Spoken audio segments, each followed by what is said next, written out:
कि ठाकुर जी सबसे मिलकर जाते हैं द्वारका नगरी। तो सबसे जा रहे हैं मिलकर, गांधारी माता से मिलते हैं। गांधारी कौन थी? किसकी माता थी? कौरवों की। अकेले दुर्योधन की थोड़ी, 100 कौरव थे।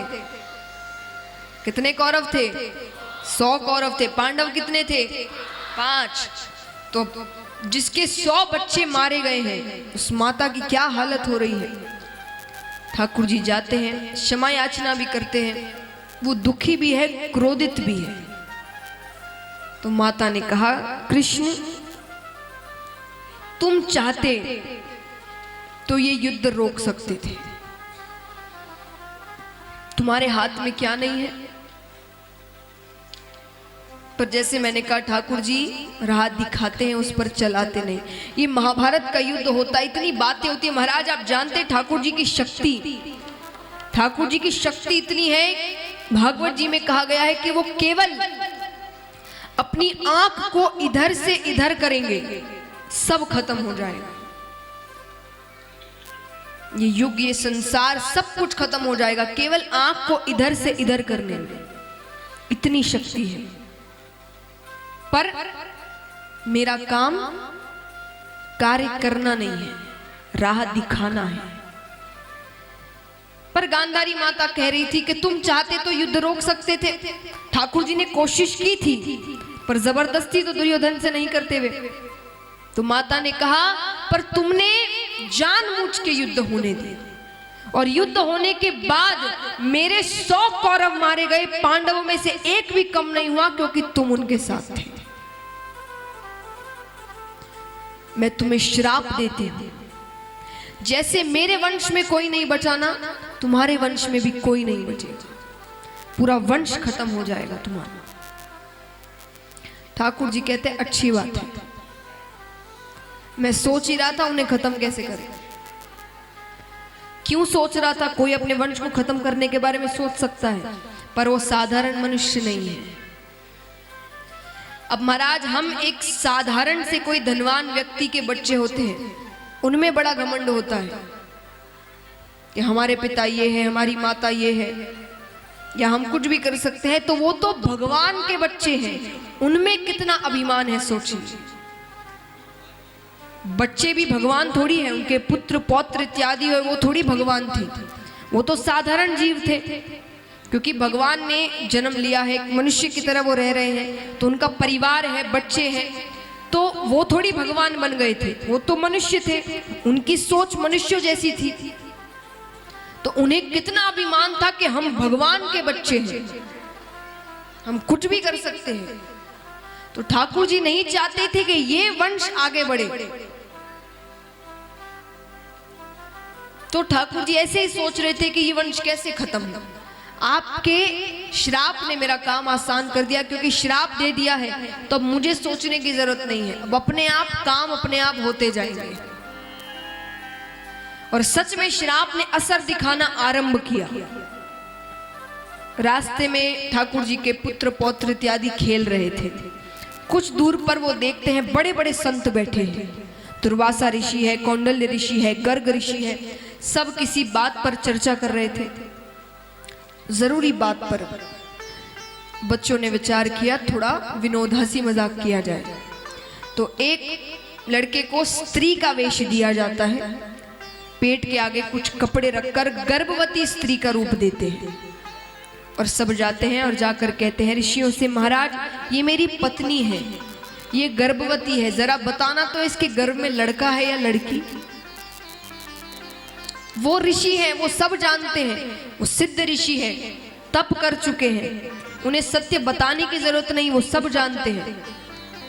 और वो ये भी जानते थे ये भगवान के बच्चे हैं, इन पर तो क्रोध भी नहीं उतार। देखिए यहां भी असर हुआ, ऋषि ऐसे इतनी जल्दी क्रोध में आ जाते हैं, श्राप देते हैं, पर वो वहां शांत रहे। क्यों? क्योंकि जानते ये भगवान के बच्चे हैं, इन्हें क्या कहे। तो ऋषि ने कहा, देखो हम अभी जरूरी बात कर रहे हैं, आप बाद में आए, हम तब आपसे बात करेंगे, विनोद करेंगे, आप जो कहेंगे, खेलने को कहोगे खेलेंगे भी, अभी जरूरी बात कर रहे हैं। कुछ बार कहते हैं बच्चे, फिर उसके बाद कहते हैं अरे ये सब ढोंगी है, इन्हें कुछ नहीं पता। फिर भी ऋषि शांत रहे। ठाकुर जी ने कहा ऐसे शांत रहेंगे तो मेरा काम नहीं होगा। योग माया से कहा कि उनके मस्तक पर जाकर बैठ जाओ, उन्हें क्रोध आना चाहिए।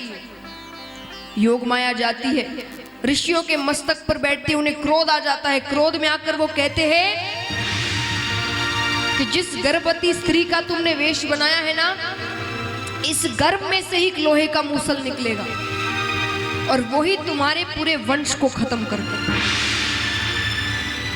बच्चे डर जाते हैं, भागते हैं, पेड़ के पीछे जाकर वस्त्र उतारते हैं तो सच में गर्भ के सामने से एक लोहे का मूसल, जहां कपड़े रखे थे वो कपड़ों की जगह लोहे का मूसल निकलता है। डर जाते हैं, उग्रसेन जी के पास जाते हैं, बाबा बाबा ऐसी ऐसी बात हो गई। बाबा ने कहा कृष्ण से मत कहना। जाते हैं, उसे घिसते हैं पत्थर पर, घिस घिस कर खत्म कर रहे हैं। अंत में एक छोटा सा टुकड़ा बच जाता है तो सोचते हैं छोटा सा टुकड़ा क्या बिगाड़ लेगा, उसे नदी में फेंक देते हैं। उसे एक मछली खा लेती है।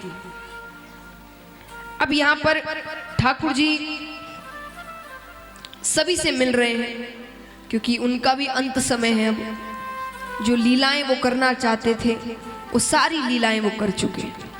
महाभारत हो, कंसवध हो, जरासंध वध हो, सब कुछ कर लिया। अब उनके भी जाने का समय है तो ठाकुर जी सबसे मिलते हैं, सबसे। यशोदा मैया, नंद बाबा, गोपियां, राधा रानी, वसुदेव जी, देवकी माता, उद्धव जी, विदुर जी, पांडव, सबसे मिलते हैं। सबको एक स्थान पर बुलाकर सबको कुछ ना कुछ देते हैं। देवकी माता कहती है कि मैं अभी तक तुम्हारे लिए जीवित थी, अब तुम जा रहे हो तो मुझे मेरे 6 पुत्र वापस देकर जाओ जिसे कंस ने मार दिया था। तो ठाकुर जी यमलोक जाते हैं और वहां से वो 6 पुत्रों को वापस लेकर आते हैं, देवकी माता को देते हैं, गोपियों से मिलते हैं, उन्हें वचन देकर जाते हैं मैं वृंदावन छोड़कर कभी नहीं जाऊंगा। यहां कितने वृंदावन गए हैं,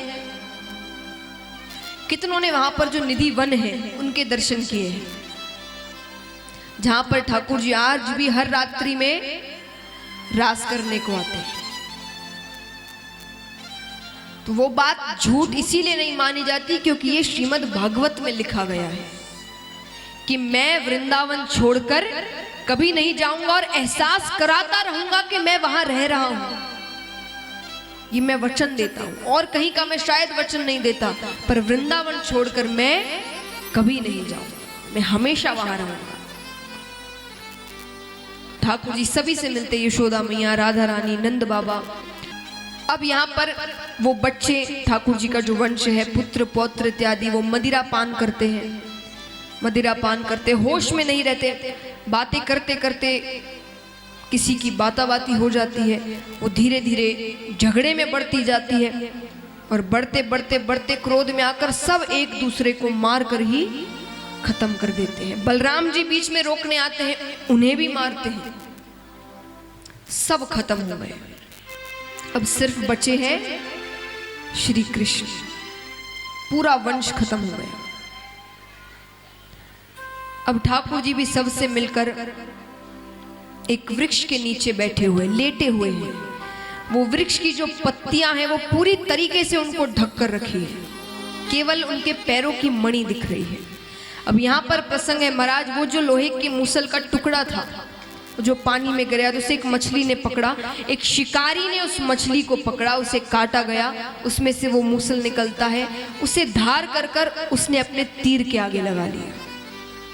उसी रास्ते से वो शिकारी जा रहा था, उसने पैरों की मणि देखी, उसने उसे हिरण की आंख समझी, हिरण की आंख चमकती है, तो उस चमकती हुई मणि को उसने हिरण की आंख समझी, हिरण की आंख समझकर उसने दूर से ही तीर चला दिया। तीर सीधा ठाकुर जी के पैरों पर लगता है। देखिए उन्हें कोई नहीं मार सकता, बलराम जी भी ठाकुर जी का ही अवतार थे, उन्हें भी कोई नहीं मार सकता, पर एक लीला करनी पड़ेगी। तो ये भी एक लीला थी कि पैरों में तीर लगा तो ठाकुर जी का अंत समय हुआ, वो जाते हैं, वो तीर लगता है, तीर लगता है, भगवान उठते हैं, भगवान को देखते ही तो शिकारी जो सब सोच रहे हैं कि भगवान कैसे ना जाए, अगर पता चल जाए कि मेरे कारण ही भगवान जा रहे हैं तो उस पर क्या बीत रही है, वो रोने लग जाता है। ठाकुर जी कहते हैं रोने की बात नहीं है, मैंने अपना वचन पूरा किया है। वचन यानी वचन नहीं कहूंगी, ये शिकारी और कोई नहीं था, राम अवतार में ठाकुर जी ने किसी पर पीछे से वार किया था। किस पर? बाली। तो भगवान ने कहा कि मैं नहीं चाहता ऊपर जाकर मुझ पर कोई उपकार रहे। राम अवतार में मैंने तुम पर पीछे से वार किया, कृष्ण अवतार में तुमने मुझसे पीछे से वार कर दिया, हो गया हिसाब बराबर। मैं ऊपर कोई उपकार लेकर नहीं जाना चाहता। इसलिए कहते ना महाराज, दान करने को कहते तो कहते इसमें धन की कमी नहीं आएगी और धन बढ़ेगा, क्योंकि ठाकुर जी उपकार नहीं रखते कि ऊपर जाकर हम कह सके कि भाई हमने तो दान किया था, आपके जो भक्त हैं उनकी सेवा की थी, उन्होंने, वो कहेंगे हम मैंने डबल चौबल वापस किया था। मैं किसी का उपकार नहीं रखता। तो ठाकुर जी यहाँ सबका हिसाब बराबर कर कर जा रहे हैं। तो वो बाली ही थे जो दूसरे जन्म में शिकारी के रूप में आए थे। तो वही लोहे का मूसल जिसने वंश के जो अंतिम चिराग थे ठाकुर जी, उनकी भी हत्या करते हैं या मृत्यु देते हैं। यहाँ पर सारी देवी देवता आते हैं, ठाकुर जी से प्रार्थना कर रहे, हो गई लीलाएं, चलिए घर वापस। इतने दिन हम आपके बिना रहे हैं, अब हम नहीं रह सकते, अपने धाम वापस आइए। ठाकुर जी अपने धाम वापस जाते हैं। सब्सक्राइब करें टोटल भक्ति को। अब हमारे वीडियोस को सबसे पहले देखने के लिए बेल आइकन को दबाना ना भूलें। इस वीडियो को लाइक और शेयर जरूर करें। आप हमारे चैनल को सब्सक्राइब भी कर सकते हैं।